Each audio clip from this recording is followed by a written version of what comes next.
I'm Deanna. And I'm Kelly. And together we are Outstanding in our field. And da-da! Hello, I'm Kelly, and welcome to episode 1 of Outstanding in Our Field, where we're going to bring you information on why we chose to go down the path of regenerative agriculture and how this affects you and the future of this planet. Okay, we were no-till farmers for 20 some years, and we chose to adopt a regenerative system because we were on a mission to provide a healthier, better future for us and our family, and to create a sustainable system that for the next 100 years our kids could be a part of. One that took care of itself, one that fed itself as long as we cared for it. So what exactly does regenerative agriculture mean to us? Regenerative agriculture means no tillage, no synthetic nutrients, no fungicides, no insecticides, no seed treatments, no GMOs. The incorporation of cover crops to sequester carbon and pull atmospheric nitrogen and store it in a liquid form in the soil that our plants can utilize and feed our microbes. To properly cycle nutrients to make a fully sustainable biological system that feeds itself and takes care of itself without hauling massive amounts of amendments onto the farm and dispersing them all amongst our fields. We're not incorporating high analysis fertilizers. We're not importing those products from countries like China, where making those products contributes to air pollution. But how does this affect you exactly? This is going to make a change in the food system, a change for everyone, a healthier future, a future where someday maybe our children can go to school without wearing a mask. We can restore the nutrient density of the food that we eat every day. The food you're eating today has been pumped up with synthetic fertilizers, chemicals, fungicides, feeding you hollow calories, lacking the immune functions. As farmers, we take a lot of pride in caring for our fields, and for a long time that meant getting the most bushels and having the cleanest fields, not a weed in sight, and all that did was degrade our soils. And degraded soils raise unhealthy plants. We have been regenerative farmers for the last 6 seasons, and before that we were no-till conventional farmers.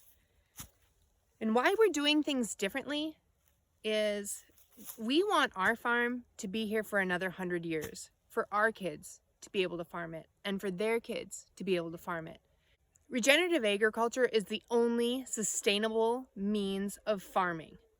It's not always easy to do the opposite of maybe what all the other farmers around us are doing. Our fields look different than the other farms around us. How are you going to prepare your field to plant it? What are you going to do with it? This field doesn't look like the neighbors.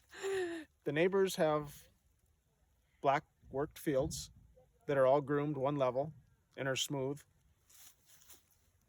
with no plants and different things growing in it. What are all these things growing?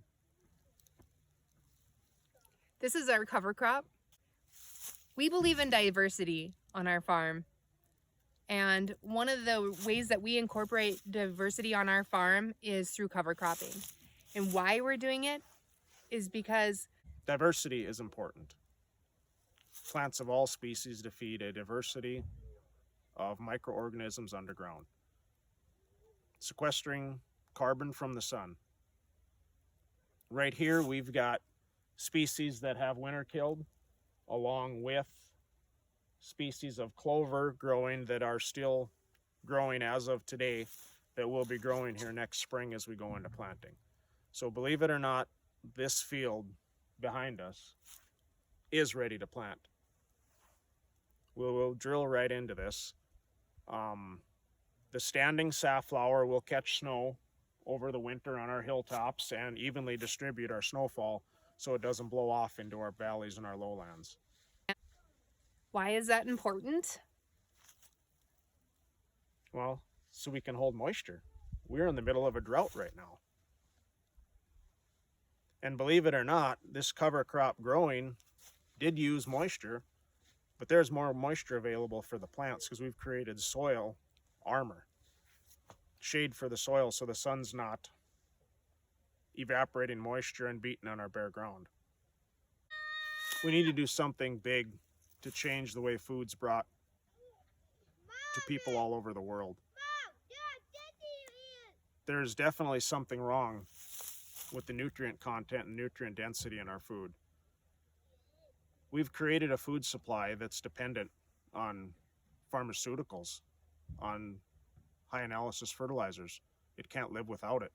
If we consume those food products, we won't be able to live without the next treatment the big pharmaceuticals have for us that they'll sell us.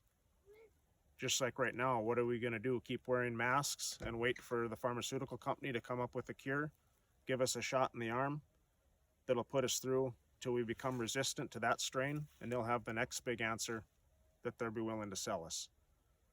When we can go straight to the cause of the cancers, straight to the cause of the downed immune systems that's allowing viruses to attack large populations, the cause is right under our feet. The cause is what we've done to the microbiome in our ground that produces our food. We can restore that. We can do it. We've proven that, but we can't do it alone. But together, we can change the future. Together, we can have a brighter, healthier future for everyone. A future where our kids can go to school and no longer wear masks. A future where we can get together for Thanksgiving dinner and not be afraid to touch one another. The answer, the solution, is right below our feet. And that is our main focus, to produce a food that has an immune system. So we can grow a crop that doesn't need seed treatments, that doesn't need fungicidal treatments, that doesn't need insecticide treatments, that has high sugar content to resist leaf-feeding insects on its own. So we don't have to buy the next solution in a jug. We can produce a food and a plant that doesn't need high analysis fertilizers. One that takes care of itself.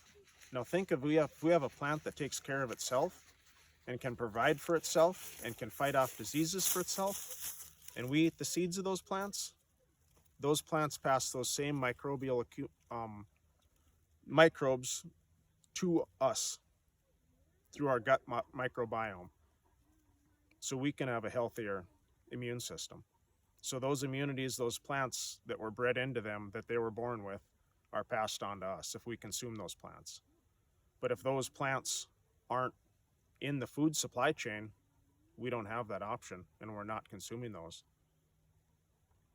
As farmers, regenerative farming isn't made readily available as an option.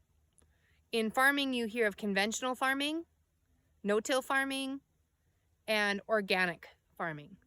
Most organic farms use a lot of tillage as methods of weed control, which releases carbon into the atmosphere and destroys a vast population of earthworms and destroys the fungal network in the soil, which is the communication network that plants use to communicate amongst each other to exchange nutrients and things. That's why we have a diverse group of plants behind us and not a monoculture. Diversity is important, just like as people on the planet. You get a diverse group of people together, good things happen because you get a lot of different ideas from a lot of different aspects. Plants are communicating the same way. One plant's taking care of the next plant, sharing information, sharing sunlight, sharing photosynthesis, sharing sugars, feeding microbes, cycling nutrients, and they all get along together. So just one species or one race can't do it alone. We need diversity in our systems. We need as much diversity in the fields as we have in the human population. So why is regenerative agriculture and a regenerative system good for you? A regenerative system is going to bring a nutrient-dense, immune-boosting food product for all to consume, changing the way we've looked at the food supply system.